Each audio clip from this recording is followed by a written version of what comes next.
when I started and when I joined and when I won, nobody told me, nobody warned me, and I had to figure it out on my own. And I don't want any other girl to find herself in the same position that I've been in, because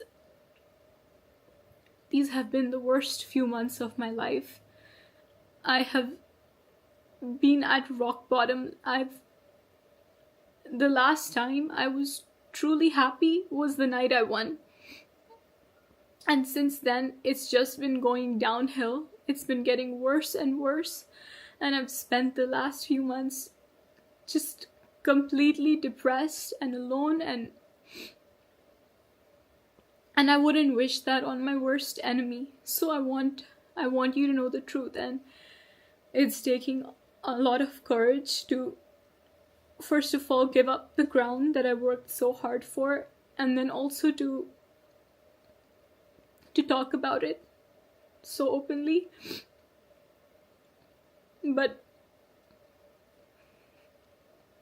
I don't want anyone else to be in the same position as me. So that's why I'm doing this.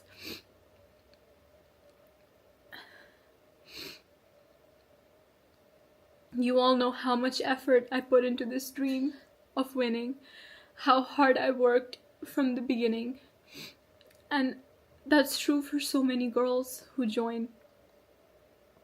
And all I've gotten in return is just constant harassment, mental torture, mistreatment, and it's on a systemic level. Like, I don't think they can ever change this. So I want you to know what I've gone through, and I want you to know how much I've been silently struggling behind my smile. And I know it's seemed like everything is okay, but like, you have to make it look that way when the whole world is watching you and there's always just cameras on you. It's like, you have to seem like everything is okay, but I want you to know the truth now.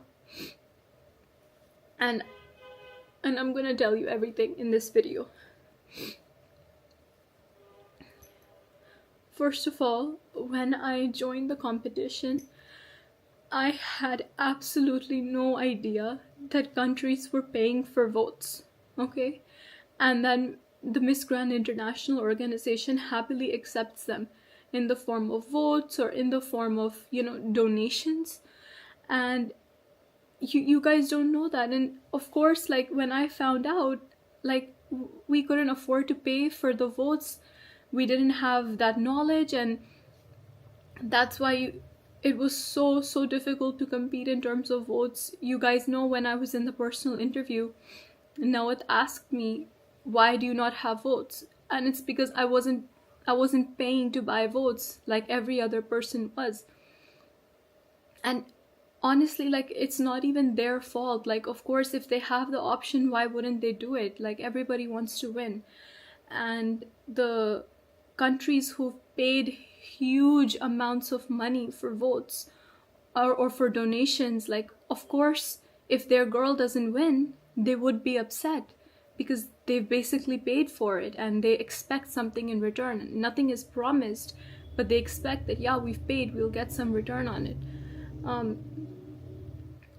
And I don't blame the countries at all. Like, everybody's doing what they can to win, but it is the organization's fault for accepting this and for setting this standard. Because what about the girls who can't afford it? What about the countries who can't afford it, or the national directors who don't know about it, or who don't have access to those kinds of funds, like me? Truly, the only reason I won, despite all of this voting and all of this that was happening, the only reason I won is because of the amount of public support I had. I mean, I think about it now and it still gives me goosebumps, the way people cheered for India, and the way, like, if you asked anybody, they would say they were rooting for India.